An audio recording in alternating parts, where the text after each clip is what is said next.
and welcome to the sportsbet.io Euro podcast. This is this week's Serie A version, but don't forget to take a look at the Clubhouse TV YouTube channel for our Bundesliga and La Liga videos every week, along with the NFL and plenty of other action as well. As always, we're joined by our good friend in Italy, Daniele Veri.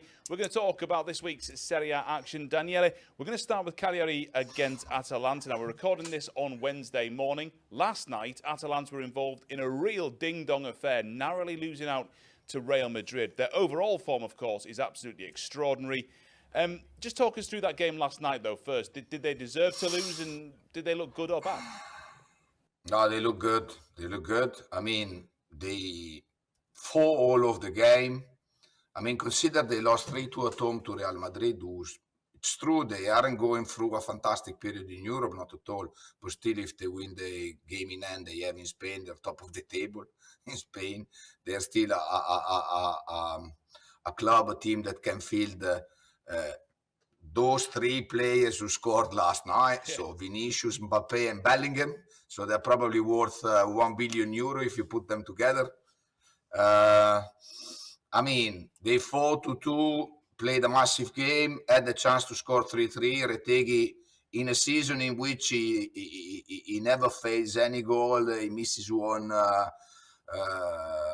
in an incredible art. So it's okay for Atalanta to lose. It's possible to lose against Real Madrid. No one can complain there, especially if you're Atalanta.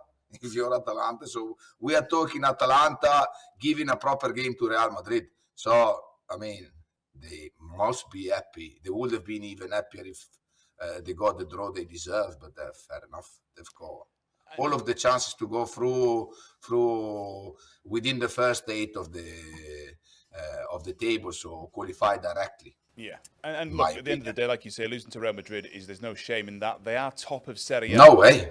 And I know that Inter obviously got a game in hand over them and a slightly better goal difference, but this is still an overwhelmingly good season. Cagliari can be a tricky place to go. You know, let's not mess around. It is a tricky ground to go to, but I just think on this occasion, I think even with the midweek game, Atalanta are hard to take on. I think they're likely to win. Yes, I think so. I mean, we'll see. I think we are facing a candidate for the title. I mean, Atalanta, for the first time in their story, in the history of Serie A, they are top of the table after 15 match days. So it's not by chance that this happened the season after they won the UEFA Europa League. I mean, that they've been top of the table already. I think it happened in 2022, but it was after 5 match days, and then they gave away the leadership immediately. I mean, it was something different. But this year, Atalanta are there to fight for the title until the very end. Obviously, we will know more by mid-January. They face Lazio, they face Napoli. They've got the Super Cup, face Juventus also in January. So out of that month, we'll know more where they stay. But as it looks now, they are the team up there who plays the better football, alongside Inter, who still have the best team, best squad in terms of depth, in terms of quality. But I mean, Atalanta compared to previous season now have a proper depth in their squad. I mean, if they play Retegui, if they play Lookman, who always scores, if they play De Ketelare, they've got Ederson, who's massive in midfield. So, I mean, they can also change. Scamacca is out injured. Scamacca is not the worst striker that we have in Italy. I mean, Debo Zaniolo, insomma, I mean, they really have some proper depth in all departments. I was talking about strikers now, but I can do the same with defenders or midfielders. So it's a squad that can rotate at the moment. They're playing in Europe, they're playing in Italy, but as of now, they don't seem to get tired. And I mean, physicality is basically probably the most important, alongside quality, the most important characteristic of this club. Team. So it's an incredible story so far. They seem there to be fighting for the title until the very end. Anyone can be top after 5 games. Not everyone can be top after 15. I think is the. No, of course. I mean, this is the first time in their history. So it means something. Yeah. So you can see that they have a different self-esteem also compared to the past. If that carries on until the end of the season, we will see after January. But I do think so. They have Interesting everything sentence it I think takes to to say go as all well, the which way. is Napoli are chasing down Atalanta at the top of the Yeah, table, which is maybe not what we thought we'd be yeah. saying. The other way around. Yeah, they travel to Udine. One game, it's all very, very tight at the top, as you know. It's fantastic. They're still chasing them. Napoli travel to Udine. Udinese's form it's just gone a bit flat. I mean, obviously at home they had wins over the Yeah, likes of Cagliari, but they're not generally looking particularly solid. Again, another ground that's yeah, difficult to go to. Genoa, yeah. Juve winning here recently as well. But Napoli, back-to-back losses against Lazio in both the Cup and the League. What went wrong for Napoli in those two games? Or was it just a case that the Lazio were too good? There were two completely different games. So we saw that Napoli, let's say, are interested in the league. Okay, otherwise you wouldn't field 11. Let's not call them B player, but a completely different side, not the regular starters in the cup game. Okay, that was also a message launched by Antonio Conte, who demonstrated to his club, look, the reserve players that I have are not good enough. So they're not the players that I need to go all the way to fight for the title. That was a clear message by Antonio Conte also. So they lost in the cup by fielding a B side, sort of. You can say that because there were 11 different players compared to those who played at the weekend. At the weekend, Napoli, let's say, played as they usually do. Okay, so Napoli is not an entertaining club. Napoli is not fantastic to watch, but they're very solid. They have a great mentality. They've got enough quality to lose games, to decide games. Okay, it simply didn't happen this weekend. They didn't create enough. And Lazio are a good side. Lazio, we've said several times. If you remember last week, I told you, I have the feeling that Lazio might win in Napoli because they're good and they're playing well. Yeah. And this is exactly what happened. But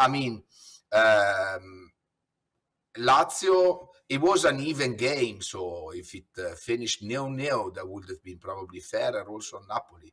But then Lazio played a massive counter-attack, did it very well. Nozdrin, who scored 3 goals in Cup, came in the second half, gave Isaksen a fantastic ball, and Isaksen took advantage of it. Also, the ball took a deflection by a defender, but he scored a beautiful goal. If anyone at home hasn't seen that, I suggest him to go and search for the goal because it was honestly a fantastic. Actually, look at all of the games this weekend. We got massive goals in Italy this weekend. They were fantastic. Yeah. So I was, I wasn't surprised, but it struck me. So the beauty of some goals, Barellas, for example. We've seen fantastic goals this weekend.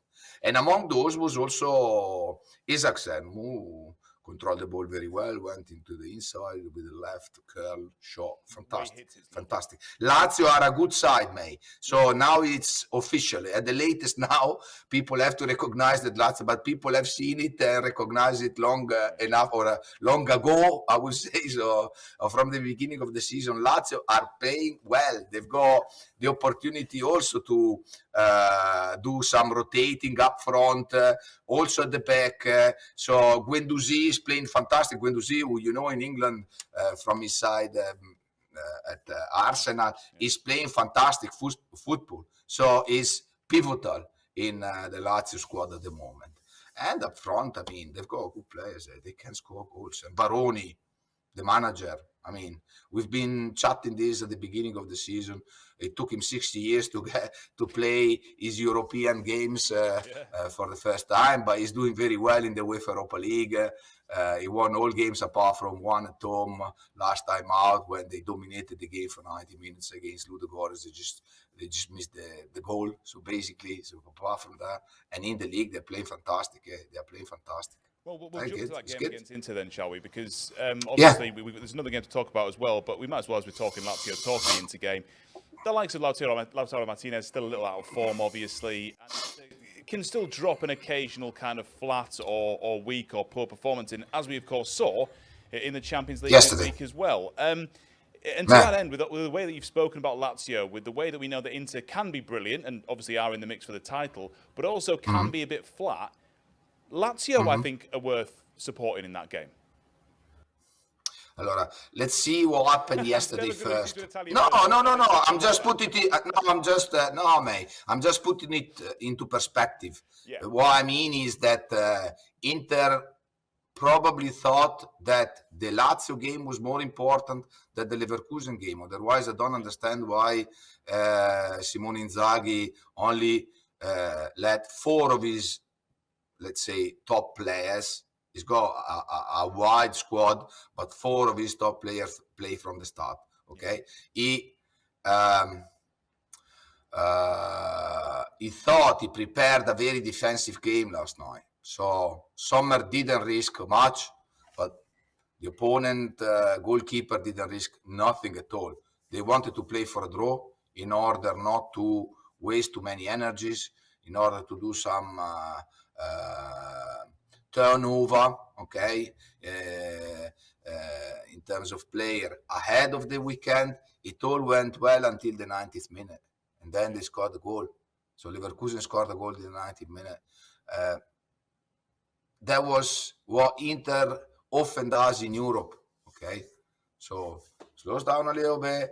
They have to, I mean, Inter are a club that, let's say, have the ambition of being top, both in Europe, top amongst the top teams, both in Europe and in Italy. In Italy, they have the ambitions of winning the title. Yeah. In Europe, they have to fight with the best clubs in Europe. So basically, and in order to do so, despite the fact that they have a large squad, they need to balance their effort a little bit, and that's what they did last night. So I do expect them to go full steam into the Lazio game. It's going to be a funny game. It's going to be an enjoyable game. It's going to be a game with goals, in my opinion. And it's going to be a game between 2 clubs and 2 fan sides, fan blocks who like each other. Lazio and Inter, their fans have an historical bond. So at least we won't see any trouble at the stadium. It should be a proper football night, let's put it like this. It's funny, isn't it, because they've both got bigger rivals at home, right? They both share grounds. They both have sort of their focus is more on kind of I hate Roma and I hate AC instead, and then all of a sudden you can bond over that. We'll finish. We'll finish with Bologna against Fiorentina. I chose this game. Obviously, Juve are playing, AC Milan are playing, but I chose this game because I thought it was a really interesting match. This one, Bologna unbeaten at the Renato Dall'Ara so far, but Fiorentina are in obviously fantastic shape at the moment. So I thought this was a game that was really, really fascinating. And when you see a game like this, and you've got an expert like yourself, Daniela, I think it's important that we talk about this kind of match because I like Fiorentina to win this. But of course, how do you square that when Bologna aren't beaten at home, when they play so well at home as well? This is a cracking looking game, this. Yes. So, first of all, thank you very much for calling me an expert. Yeah, I really appreciate that from you. Having said that,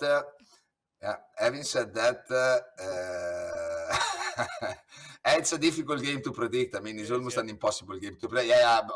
Jokes apart, it's a difficult game to predict because Bologna are getting better and better. So they're surprising me a little bit also. So I didn't expect them to develop this way, let alone Fiorentina. No one would expect it. Everyone knew that Palladini is a good manager, that they bow well and this and that, but the team gelled in together very quickly. So basically, after 4 weeks of, let's say, average performances, they've got a winning streak now, which is fantastic. First time in their history that they win 8 games in a row. So it's honestly massive what they're doing. It's massive. And they didn't even feel the keen last weekend. They kept out a few players. Gudmundsson, who finally got back and is meant to be more and more involved from now on. So Fiorentina are doing great. Bologna are good.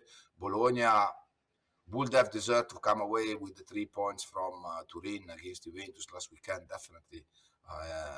I mean, they were 2-0 up and they were controlling the game, and then Juventus pushed in the end, okay, but they were never really dangerous until they found the 2 goals. So just to say that Bologna are molding into a difficult side to face, and especially at home.